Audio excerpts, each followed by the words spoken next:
Business listings do not move the needle. So every year there is always new trends and new things happening in internet marketing, which makes it so hard and tricky to follow because new techniques and tactics and new changes come out, and then you have to figure out which ones work and which ones don't.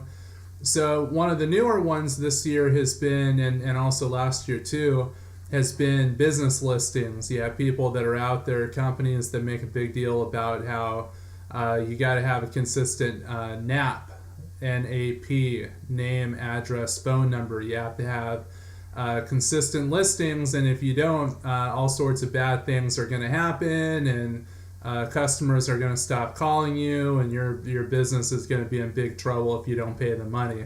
That's seems to be kind of how it's been going.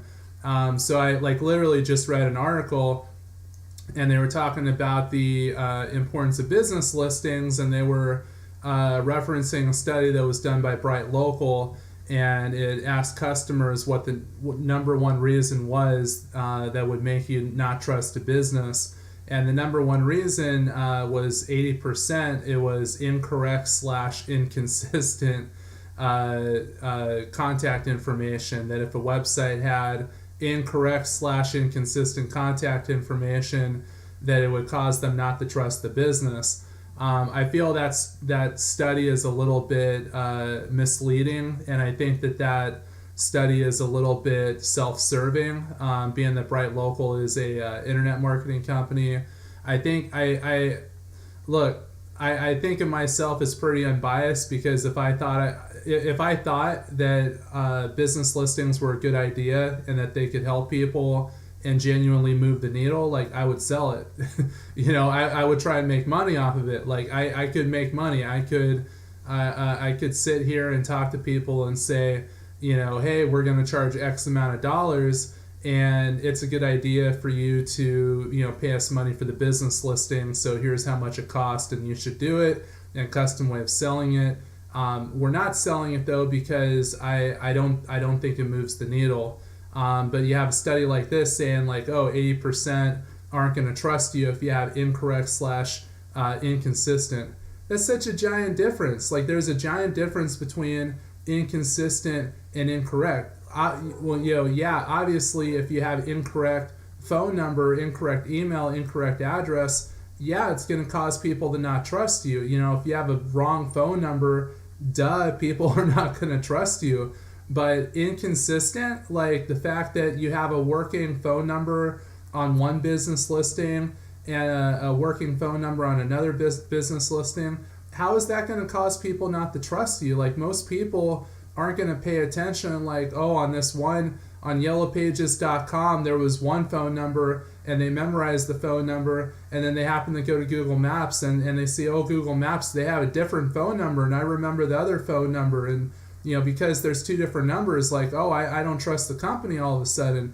They put out studies like this because their goal is to make money. I mean, just like any other business, but their goal is to sell something by saying I think a big problem in the internet marketing industry is you get a consensus of everybody in this industry that says, hey, do this, you're supposed to do this, and if you don't do this, bad things are going to happen.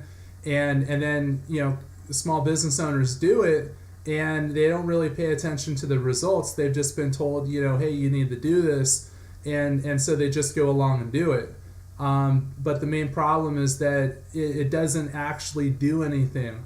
It doesn't actually, like small business owners are hoping, okay, if I pay you the money, I'm hoping that there is an increase, there's more phone calls, there's more email leads, there's more customers coming in as a result of me spending this money.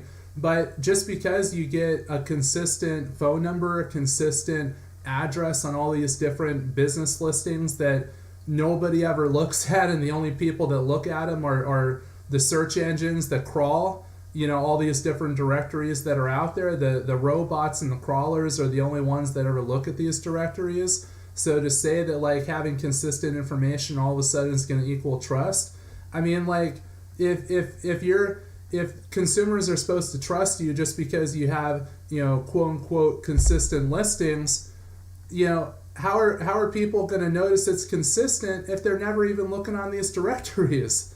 If people aren't going on these different directories, where is the trust going to come from? How is it that people are going to trust the directories when nobody ever goes to them except for the robots?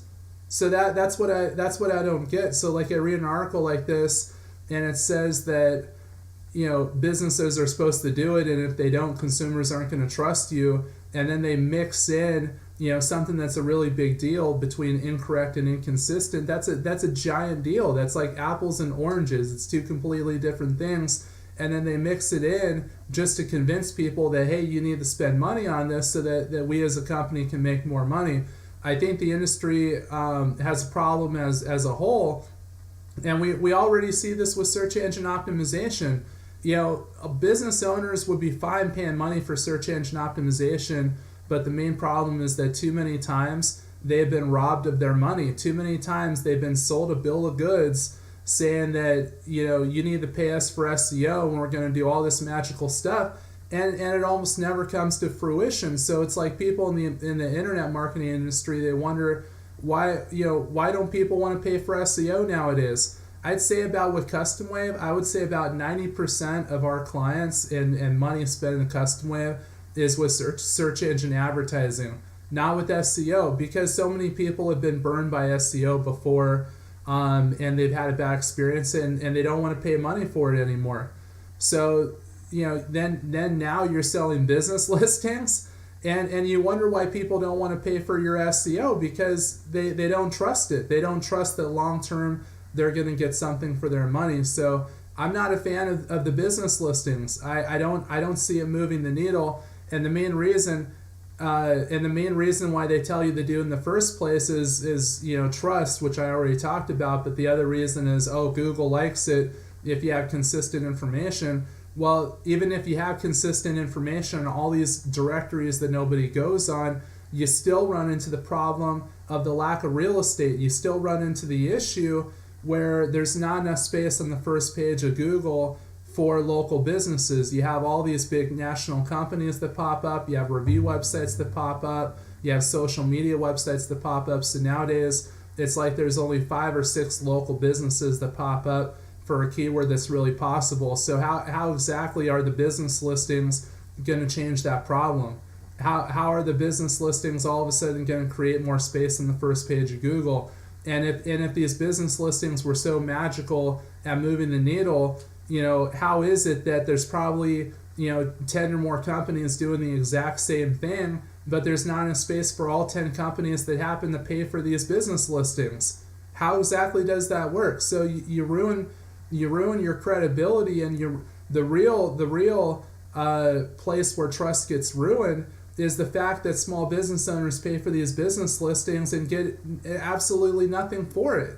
So if anybody's trust is getting ruined, it's not by the fact that you have one phone number here and one phone number there and they both happen to work. They're just different. Nobody's distrusting a business over that. The only distrust that's going on is small business owners happen to pay in money thinking they're going to get a result, and they never get it. So, stuff like this bothers me. And it's the main reason why there's so many companies in internet marketing that are fly-by-night that are here one day and then gone the next, because they don't have any long-term business relationships with people, because they just burn people. They get their money and then they go on to the next, and they get as much money as they can and they go on to the next one. So seeing stuff like this bothers me. I think it's bad for the industry. Internet marketing is a legitimate industry. I've been doing this now for close to 17 years. I started back in 2003. And we do well because I have long-term relationships with companies.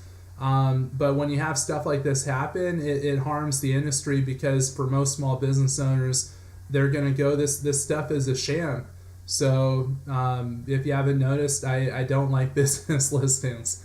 I don't think they're of any value, and if I did, I would try and sell them and make money myself. But I think credibility and the reputation of your name is everything.